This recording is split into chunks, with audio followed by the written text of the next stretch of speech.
Tengo el honor de estar aquí presente en la ceremonia de graduación de una de las más prestigiosas universidades en el mundo.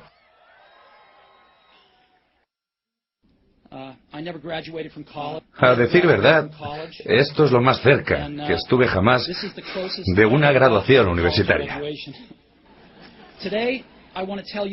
Hoy deseo contarles 3 relatos acerca de mi vida. Eso es todo, nada del otro mundo, simplemente 3 relatos. El primer relato es acerca de unir los distintos puntos. Abandoné los estudios en Reed College después de los primeros 6 meses, pero luego permanecí como oyente por otros 18 meses aproximadamente, antes de dejarlos completamente. Así que, ¿por qué abandoné? Todo comenzó antes de que yo naciera. Mi madre biológica era una joven soltera, graduada universitaria, que decidió colocarme en adopción. Creía enérgicamente que debía ser adoptado por universitarios graduados, de tal modo que todo se organizó para que fuese adoptado al nacer por un abogado y su esposa. Excepto que cuando emergí, ellos decidieron, en el último momento, que deseaban una niña. Así que mis padres, que estaban en una lista de espera, recibieron una llamada en medio de la noche que decía: «Tenemos un varoncito inesperado. ¿Lo quieren?». Dijeron: «Por supuesto». Mi madre biológica averiguó más tarde que mi madre adoptiva nunca se había graduado de la universidad y que mi padre nunca había terminado el colegio secundario. Rehusó a firmar los papeles definitivos de adopción. Solo se avino a hacerlo unos meses después, cuando mis padres le prometieron que algún día yo iría a la universidad.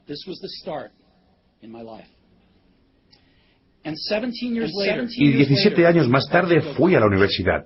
Pero ingenuamente elegí una universidad que era casi tan cara como Stanford, y todos los ahorros de mis padres, de clase trabajadora, se estaban destinando a mis aranceles universitarios. Luego de 6 meses no le encontraba sentido a esto. No tenía idea de lo que quería hacer con mi vida, y tampoco de qué manera la universidad me ayudaría a resolverlo. Y aquí me encontraba, desperdiciando todo el dinero que mis padres habían ahorrado durante toda su vida. Así que decidí abandonar los estudios y confiar que todo se arreglaría eventualmente. Era una decisión bastante temerosa en ese momento, pero a la distancia fue una de las mejores decisiones que pude haber tomado. En el momento en que abandonara la universidad, podía dejar de asistir a las clases que no me interesaban, y en cambio participar como oyente de aquellas que parecían interesantes.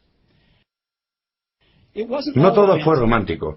No tenía un dormitorio, así que dormía en el piso de las habitaciones de amigos. Devolvía las botellas de gaseosa para obtener los 5 centavos de depósito para comprar comida, y caminaba las 7 millas a través de la ciudad cada domingo por la noche para recibir una buena comida una vez por semana en el templo Hare Krishna.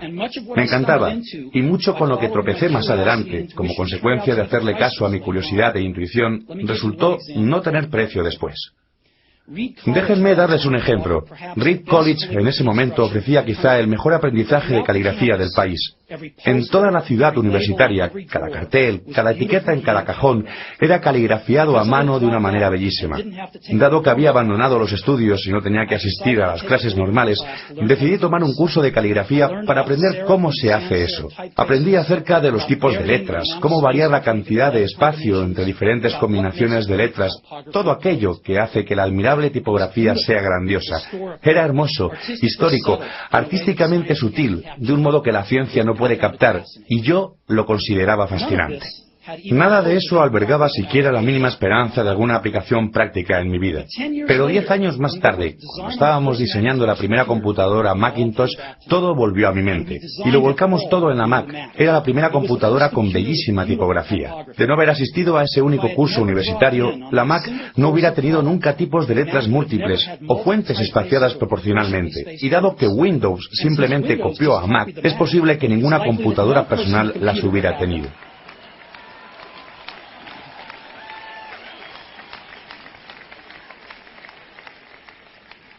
De haber proseguido mis estudios universitarios, no hubiera asistido a este curso de caligrafía, y las computadoras personales no tendrían la maravillosa tipografía que tienen. Por supuesto que era imposible haber unido los diferentes puntos mirando hacia el futuro cuando estaba en la universidad. pero fue muy claro el mirar para atrás 10 años más tarde. Nuevamente, no se pueden unir los distintos puntos mirando para adelante. Se pueden unir únicamente mirando hacia atrás. Así que deben confiar que de alguna manera los puntos se unirán en el futuro. Deben confiar algo en sus agallas, el destino, la vida, el karma, lo que sea. Este enfoque no me ha traicionado nunca e hizo toda la diferencia en mi vida.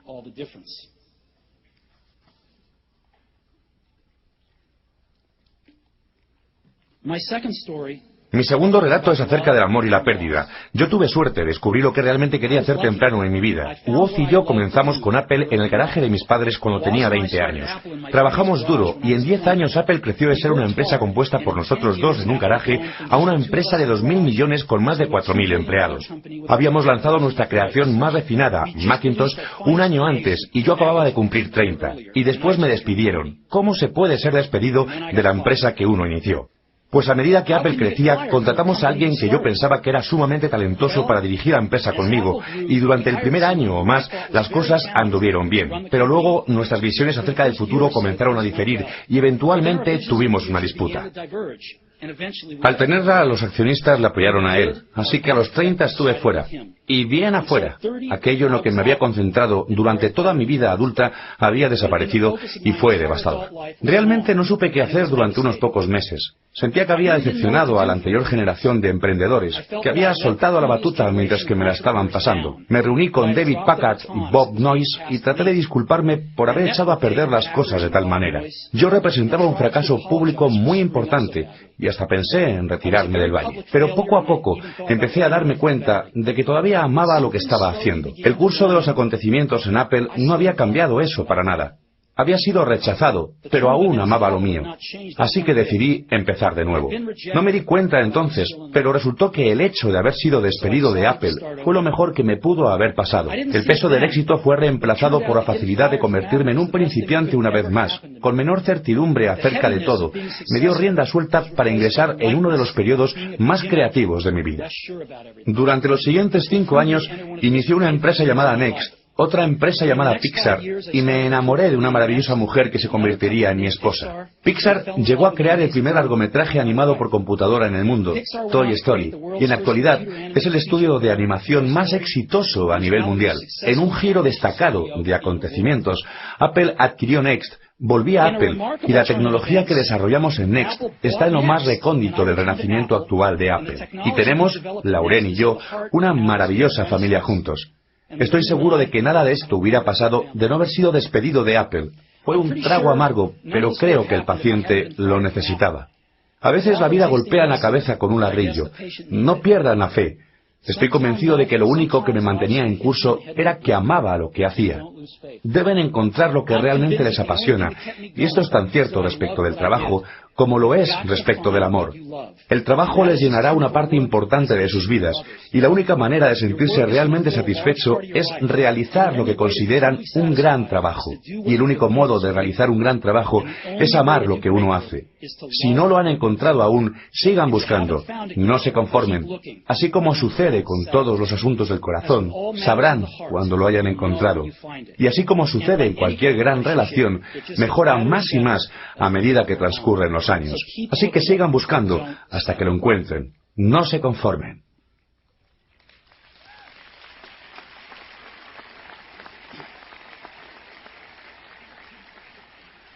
Mi tercer relato es acerca de la muerte. Cuando tenía 17 leí una cita que más o menos decía lo siguiente: si vives cada día como si fuera el último, algún día seguramente tendrás razón. Me impresionó, y desde entonces, por los últimos 33 años, he mirado en el espejo cada mañana y me he preguntado, si hoy fuese el último día de mi vida, ¿querría hacer lo que estoy por hacer hoy? Y cada vez que la respuesta ha sido no, durante demasiados días seguidos, sé que debo cambiar algo. El recordar que estaré muerto pronto es la herramienta más importante que he encontrado para ayudarme a tomar las grandes decisiones en la vida. Porque casi todo, todas las expectativas externas, todo el orgullo, todo el temor a la vergüenza o al fracaso, todas esas cosas simplemente desaparecen al enfrentarse a la muerte, dejando solo lo que es verdaderamente importante. Recordar que uno va a morir es la mejor manera que conozco para evitar la trampa de pensar que hay algo por perder. Ya se está indefenso. No hay razón alguna para no seguir los consejos del corazón. Me diagnosticaron un cáncer hace un año aproximadamente. Me practicaron una tomografía computada a las 7:30 de la mañana y claramente mostraba un tumor en mi páncreas. Yo ni sabía lo que era el páncreas. Los médicos me dijeron que este era seguramente un tipo de cáncer incurable y que no llegaría a vivir más de 3 a 6 meses. Mi médico me aconsejó ir a casa y arreglar mis asuntos, que es el código médico para prepararse para morir. Quiere decir que hay que tratar de explicarles a los hijos todo aquello que pensaba que iba a tener en 10 años para contarles en pocos meses. Significa asegurarse de tener todo puntualmente arreglado, de modo que sea lo más fácil posible para la familia. Significa empezar a decir adiós. Pasé el día entero con ese diagnóstico. Luego por la tarde me realizaron una biopsia en la que introdujeron un endoscopio por la garganta, a través del estómago y hasta los intestinos, pusieron una aguja en mi páncreas y retiraron algunas pocas células del tumor. Estaba sedado, pero mi esposa, que estaba allí, me dijo que cuando vieron las células, bajo el microscopio, los médicos comenzaron a gritar porque resultó que era una forma muy rara de cáncer pancreático que se cura mediante cirugía. Me realizaron la cirugía y estoy bien ahora.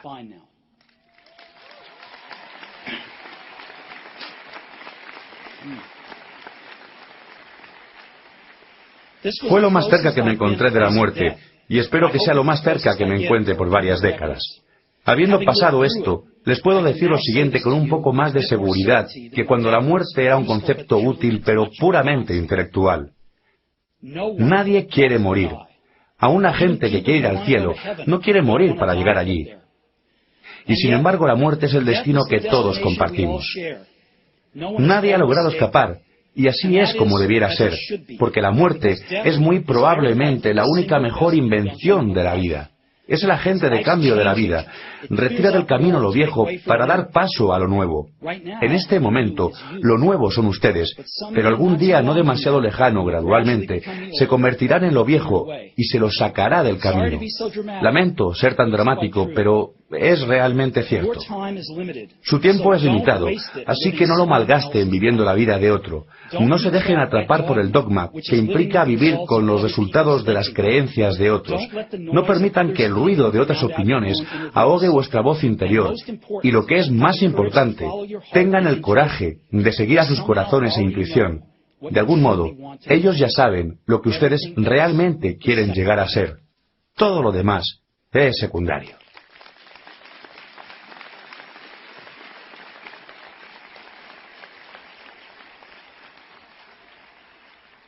Cuando era joven, existía una publicación maravillosa llamada The Whole Earth Catalog, que era una de las Biblias de mi generación. La había creado un sujeto llamado Stewart Brand, no demasiado lejos de aquí, en Menlo Park, y le transmitió su toque poético. Esto sucedía en los últimos años de la década de 1960, con anterioridad a la publicación mediante computadoras personales y de escritorio, así que todo se llevaba a cabo con máquinas de escribir, tijeras y cámaras Polaroid. Era una clase de Google en edición rústica, 35 años antes de la aparición de Google. Era idealista y desbordante de herramientas prolijas e ideas importantes. Stewart y su equipo publicaron varias ediciones de The Whole Earth Catalog, y luego, cuando habían cumplido su ciclo, publicaron una edición final. Esto sucedía a mediados de la década de 1970, y yo tenía la edad de ustedes. En la tapa de la edición final, había una fotografía de un camino rural a primera hora de la mañana, del tipo de ruta que ustedes caminarían si fueran tan aventureros. Debajo de la foto aparecían las siguientes palabras: si no se tiene avidez por el conocimiento, no se conocerá el éxito. Era su mensaje de despedida al anunciar el fin de la publicación. Si no se tiene avidez por el conocimiento, no se conocerá el éxito. Y siempre he deseado eso para mí. Y ahora que ustedes se gradúan para empezar de cero, deseo eso para ustedes. Si no se tiene avidez por el conocimiento, no se conocerá el éxito.